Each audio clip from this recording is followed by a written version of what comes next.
welcome back. So now that we're home, I want to talk about all the Vegas-y stuff that we've done in all of our trips to Vegas. The ones in blue are the ones we haven't done yet, but we want to. There may be others that Yvonne wanted to do as well. I have ones here that I've had in my list of things I want to do. Some of them for a while, some of them not so much.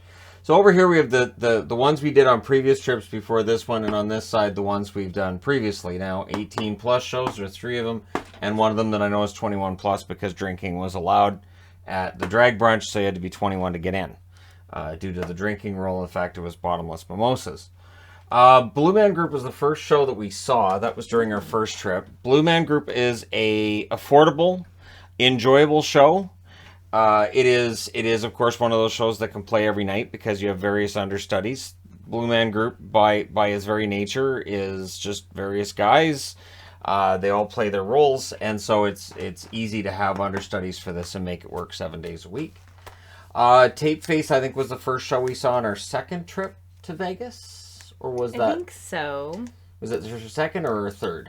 Second trip. That was their second trip. Tape Face is fun, and it's another show that is not expensive. That is relatively cheap. It's in very small. It's in an intimate environment, and it's enjoyable. When we were there, he was training up somebody to fill in for him when he's on tour, which should be relatively easy. Tape Face, much like Blue Man Group, is not about the character; it's about the tricks. It is about the ability to deliver those tricks, but as long as you have somebody who can do it as well as he does, then yes, you can train up people who can go in his place and do it. And it's relatively easy, I would think, to make it so they look very, very similar, so you may not be aware. He's like a comedic mime. Yeah. He doesn't talk at all. Yeah, there's no talking like in this Blue Man show. Group. And it was a lot of fun. Beatles Love was our first Cirque show. And it's absolutely fantastic. It's on the lower end of cost-wise with the Cirque shows and some of the shows on the Strip. And it's one that if you use the My Vegas. The My Vegas coupons. We go with the MGM Awards a lot. We don't have a membership with Caesars. There's Caesars hotels. There's MGM hotels. We stick to the MGM side and maximize our points. Currently sitting at what is termed as Pearl status, so it's a 10% bonus on slot wins and 10% off on certain MGM related shops. If you go in and you ask them, they'll tell you whether or not they're affiliated and whether or not you're earning points or getting any kind of a discount for being an MGM member. Which is kind of awesome. We did that before, and we were able to get percentage off at like the New York shop and the Aria shop and things like that. So you're getting that percentage off, and then you're gaining points as well for your MGM status. So it all works out pretty well. Fantasy was the first of the 18 plus shows that we saw. I believe that was on the second trip as well. Think so. It's again for topless review. It was the highest rated for a very long time. It may very well still be. I don't know if Rouge qualifies as the same category as Fantasy. I wouldn't consider it the same, but we're so different. It depends. There may be a couple of different areas that Rouge would fit with. Fantasy was a good show. These are girls that can dance. They're in very good shape. There's the acrobat who's absolutely fantastic. There are some really good parts of the performance. It is all an all women review, so it's a very heavily male dominated crowd. But the host is fantastic as well. She's a very good singer. Very entertaining, and I thought the hosts had a good sense of humor, played off the crowd pretty well. We also saw Ka. I believe that was our last trip before this one. We saw Ka. That's a Cirque show as well. Ka is fantastic. The stage they have for that boat, it's crazy. That is absolutely ridiculous. And you'd see them drop, and it's like, I hope they didn't fall too far, because that looked like that might have been a bit of a drop. But again, absolutely great work, fantastic overall performance. And then we saw Zumanity, which is no longer a thing. That is a Cirque show that closed. And then there was a Cirque show they were advertising to open in the Luxor, which was run, which we saw no mention of. It seems to be gone at this point, so we couldn't see or review it. Long at all. But Zumanity was one that was a casualty as soon as 2020 and COVID rolled around. It was a show that got canceled. It was a much smaller one, and it didn't have the crazy. It was. I mean, still we're looking at people doing things acrobatically that are absolutely ridiculous. Just crazy. It was a really good show, but again, this one's been closed down. The Mad Apple has now replaced it in New York, New York. So this time around, and we talked about this week, was great. Amazing. Penn and Teller was very enjoyable. Good show. If you like magicians, Penn and Teller, absolutely right up your alley there. You'll notice that basically Tapeface and Penn and Teller are the only magic shows we've seen in Las Vegas. We have never watched or had any inkling to watch either David Copperfield or Chris Angel. There's some other magicians that look like they'd be really fun to watch. Yeah, there are some at Mirage. Mirage, I think there's a couple of them that look like they might be good. There's the Mentalist and Miracle Mile that I wanted to see. Yeah, he'd be fun. He might be okay. I don't have him on the want list because it wouldn't be near the top. But eventually, we're going to run out of shows to watch, I would think. Or we'll just keep going back to them. Rouge, we talked about this. Rouge is a very enjoyable show. If you're not offended, if you're not easily offended, it's a good show. If you're easily offended, might not be for you. But yeah, that was an 18+ show, absolutely. MJ Live was excellent. Absolutely cannot recommend it enough. And the drag brunch that we saw on our final full day was very good, fun. Lighthearted, entertaining show. And they were great. Yes. I may have had some interactions I didn't anticipate during that show, which thankfully Yvonne got all on video and with photos. So, which she shared a little bit. I've shared it with a couple of close friends, not a lot of people, obviously, but yeah, this was enjoyable as well. You go in, you get your food. The one thing that I thought was off was that they talk about, remember, every time you come back, get a clean plate. Well, you don't really have time to go up for that second plate unless you get there really early, and then I don't know, then you're just kind of there eating, which anyways. But drag brunch, I don't think was that expensive either. No, it was cheaper than the RuPaul show. I don't remember. I think it was cheaper than the RuPaul show, though. It might have been. Because the RuPaul's Drag Race is later at night, right? Yes, and usually the evening shows are more expensive than the afternoon shows. This did come with food and drinks. But yeah, this should be the trip to beat right here. This was absolutely awesome. Michael Jackson 1 is a show we have not yet seen. The MJ Live show was great. Michael Jackson 1, from everything I've heard, supposed to be awesome. Mystere is also a Cirque show we have yet to see. Now, I don't know that the app has discounts on those. I think it does for one, doesn't it? I think the Michael Jackson... No? Those don't show up? It changes. Sometimes they have discounts on different shows. They kind of change which shows. Right now, it does not have a discount on that one. Absinthe is extremely expensive. We looked into that. That one's at Caesar's Palace. So I'm sure it's a great show, but really expensive. And so that was what... we passed on that one. We passed on that and went with Owen the Drag Brunch instead. Mad Apple, again at New York, not a really expensive show.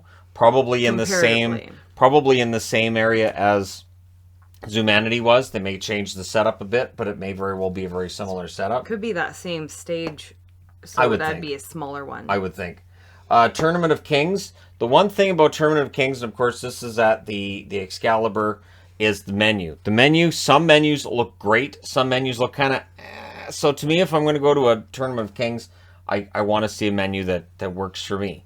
So a lot of beef... And not a lot of, food that I'm not a fan of. Because there's times I've looked through the menu and I'm like, I'd love to go tonight, but I'm not feeling that menu. So that's the issue. But Tournament of Kings is a cheap night out, and it's entertaining, and it's all medieval, and it's supposed to be great. So we haven't seen that yet. Yvonne really wants to see Thunder Down Under as well. It's not there. But I really, really don't. Although the Thunder Down Under show has great ratings, I cannot talk her into it. So before anybody says anything about fantasy and Rouge and all this, I have offered to take her to see Chippendales or to see Thunder Down Under. She does not have the interest in that because I believe in fairness. I absolutely believe in fairness, which is why Rouge was good that way, because I would nudge her and go, "Hey, so there's a naked guy for you." So there you go. Piff the Magic Dragon. From everything I've heard, sounds like he's a lot of fun. Penn and Teller name drop him during their show as well. They say they're good friends with him. And I don't have any reason to doubt that either. Piff the Magic Dragon is supposed to be a very entertaining show. I don't think that one's that expensive either. In general, the magic shows are not as expensive as the big which makes sense. The crazy stage. Makes sense. You're not going to have the big production and everything. Now, in terms of rides, we prefer the more calm kind of thing. So we've been up to the top of the Eiffel Tower, got good video of the Bellagio fountains during our trip up there, which of course immediately Bellagio said, cool, this one's monetized, we'll take that. And then the high roller, which we went on, we took pictures during that as well. Very entertaining ride. I did like the high roller. If you're scared of heights, it's not really a big deal. It's not because you're it's not fully bad enclosed and it doesn't shake and rock. And it moves 1 foot per second, so it's not flying around. No. Yeah, it's not flying around at all, and you get a really good view of all 360 degrees of the strip around you. So that's kind of fun. I wanted to point out too, there was something I noticed with some of the Vegas sites where they talk about the North Strip, the Mid Strip, the South, and it made it sound like it's the same. It's not. Your North Strip, it's more spaced out. It is. So if you're staying in the northern part of the strip, you're going to want access to the monorail, I would think, more than others, because they really get spaced out. And so walking from one to the other gets a little more daunting. The middle of the strip, everything's kind of compact. You have a lot of skyways and skywalks as well. But you have a lot of adjoining hotels on both sides of the street. Your central part, I think, is considered from Treasure Island to right around where Aria is, as I think what they qualify as center of the strip. So again, everything's pretty close together. You're going to have trams between different hotels. You're going to have some that link, like Lincoln and Harrah's are together. You can go from one to the other without going outside. There's Bally's and I think Planet Hollywood are linked together. So you'll have that where you're in one hotel and you'll see a sign, and then you're around a corner, and you're all of a sudden in a different casino because they're linked together. And this is a heat thing, I think. They know it's going to be 40 degrees Celsius during the summer, and so if you share a wall with another hotel, it probably saves some money on building costs, and it also means that people can then go back and forth between your casinos freely. The South Strip is where you go if you're not wanting to spend a fortune.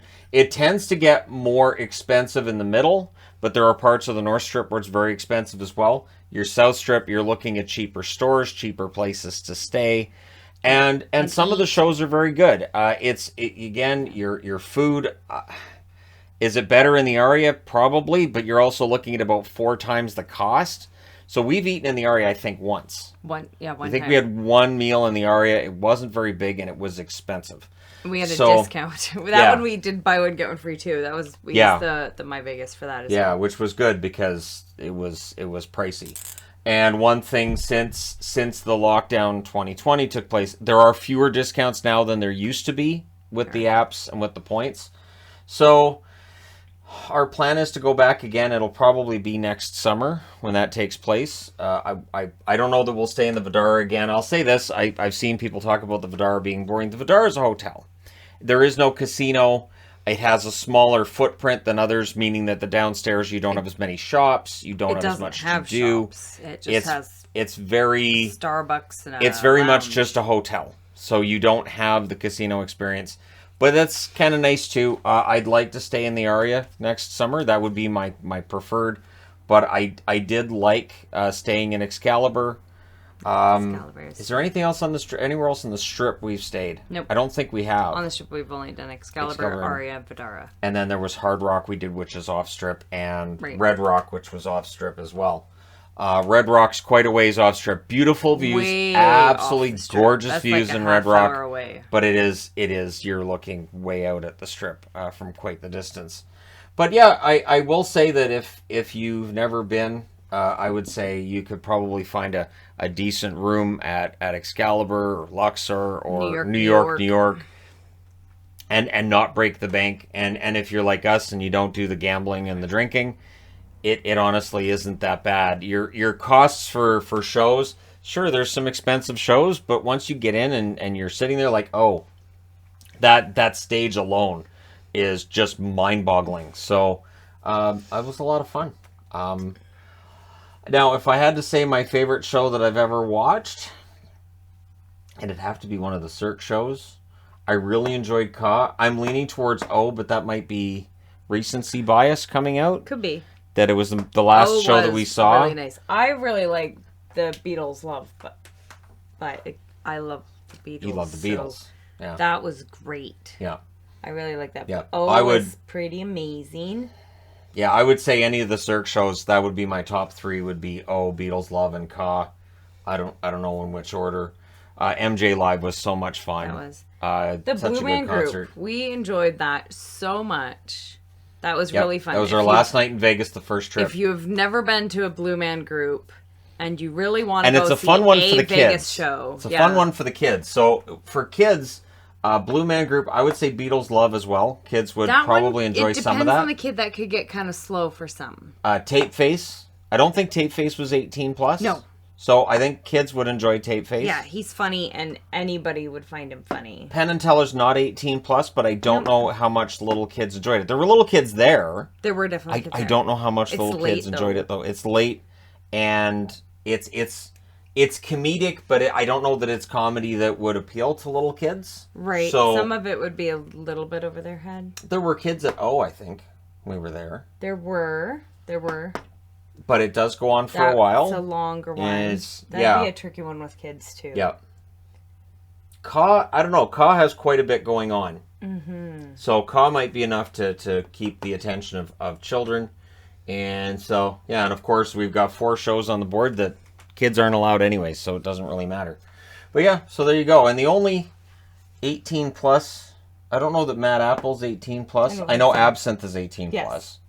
I don't think any of the rest we want to see are 18 plus. No. I think we're good. I think everything else from here on would be family friendly. And then for rides, we may add hot air balloon riding. Yeah, that would be amazing. So that's like a 45-minute trip. It would, yeah. Amazing and terrifying. Amazing and terrifying sounds right. Really, really cool. Oh, absolutely. Absolutely. That could be a lot of fun. But again, this is an important thing. And when you're looking at planning out a Vegas trip, don't be scared to go to all the Vegas apps. And then also make sure you've got a map of Las Vegas, of the Strip, and figure out, okay, I'm gonna see Ka. It's at a hotel that's not too far from mine. So you're not buying a ticket before you go to a show that when you get there you're like, I gotta call an Uber and it's on the other side of town. Most of the Ubers, you're not going too far, so it doesn't cost too much. Right. Even with a tip, it's like $15. Right. So.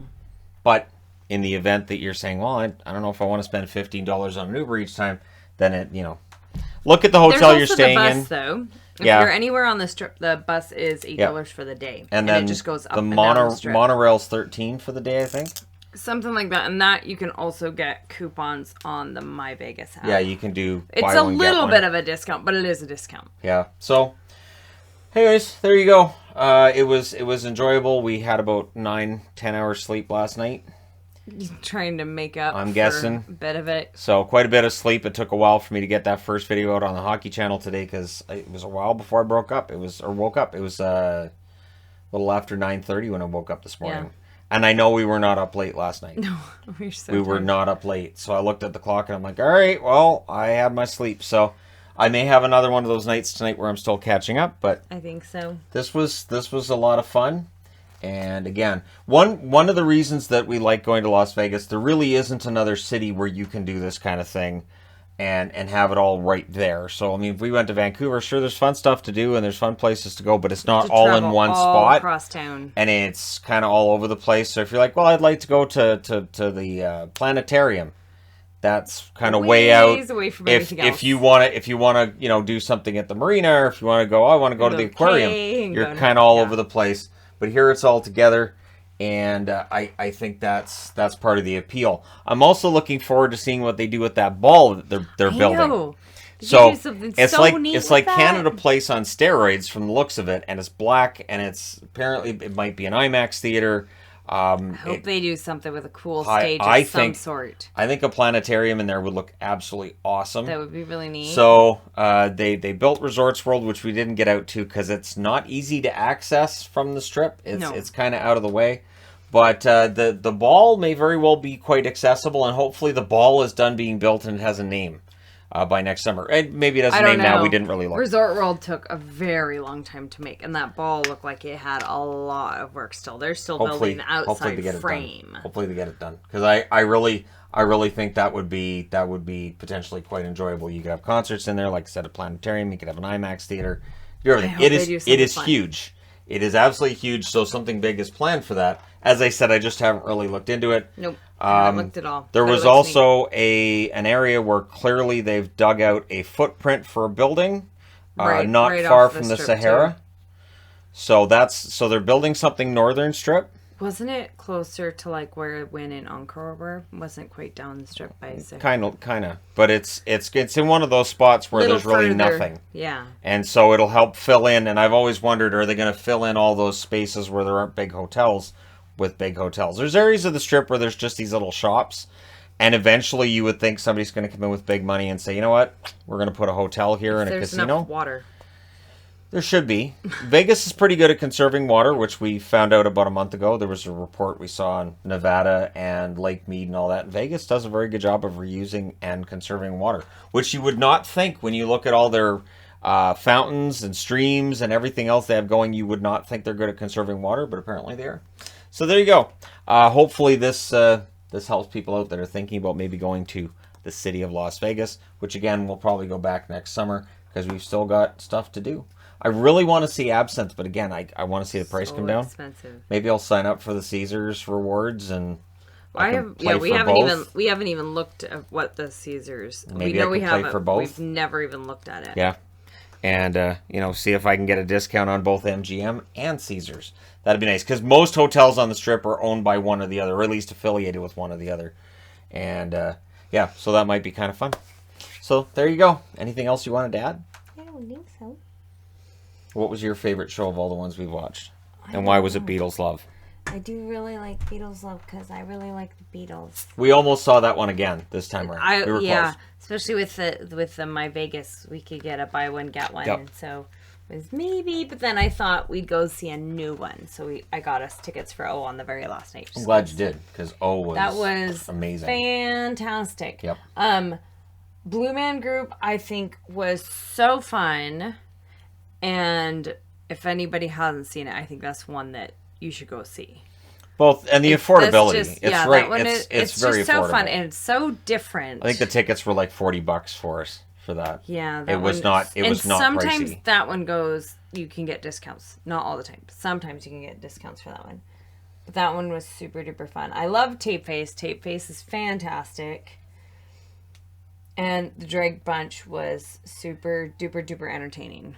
I really liked the Drag Punch. I've never seen you laugh that much. That was so fun. Yeah, I've never seen you laugh that much. I think you laughed more than I did, which is great. Rare. It's rare that she laughs more than I do. I'm usually when we're watching something, I'm laughing. Usually she's looking at me like, "How do you find this fun? This is scary. This is terrible." It's usually something violent or something. Yeah, I don't find that kind of thing. And there's times things that are violent happen, and I cheer or I laugh, and she just looks horrified. My kind of thing. So none of that in any of these, and so there you go. Enjoyable shows, and we've still got more to watch. And until we run out, we'll keep going back. So many little shows too, or not little, but smaller shows. Tons and tons and tons and tons. Yeah, like right now they've got Shania Twain's there on a Katy Perry's there. There's a couple different like dance type things. There's the Jabberwockies. What was they that might one be with fun. the glowing guys? Do you remember that? Isn't that the Jabberwockies? They've got the masks. No. No, it was a different one, and we saw it. It was ending. It was just before Rouge. Rouge, that's where it was. Yeah, and I don't remember what that was called, but it looked really cool, and that'd probably be really fun too. Yeah. So there's always stuff going, multiple things going on in hotels. And we went to the MJ Live, but they also have one for Prince. They have Purple Rain. And then they have the Legends, which is Prince. women. The right now it's women. That one changes too. They switch who they have in that one, which impersonators they have. So stuff like that would be fun. There's all sorts. Yeah. So many different things. There's no running out of stuff to do. And again, I don't know of another city where that's a possibility. We've talked about going elsewhere, but bang for your buck and just being able to go everywhere and see everything, it's kind of got that going for it. So it is a rarity. One thing that I didn't put on here, it's not really a ride or anything, so I'm going to kind of put it in the middle. Omega Mart. I know I was forgetting something. Omega Mart was a lot of fun. Area 15 is a lot of fun. As we talked about with kids, that could be a lot of fun. So there you go. All right. Anything else? I don't think so. All right, we're all set. Let me know your thoughts in the comments section below. As always, I'm wearing, of course, one of my many Vegas shirts. I bought a few this time around because why not? I only had the one the last time we went. It wasn't very nice. It was a It's cheap one we one. got for super cheap. It was a cheap at, like, one, an and I was like, ABC. you know, I want to get a couple of nice ones, so I got a couple of nice ones. There you go. Thank you guys so much for all your support. Don't forget to hit like and subscribe if you're browsing your way through, you just happened upon this video. Thank you guys so much for everything. I'll talk to you again soon.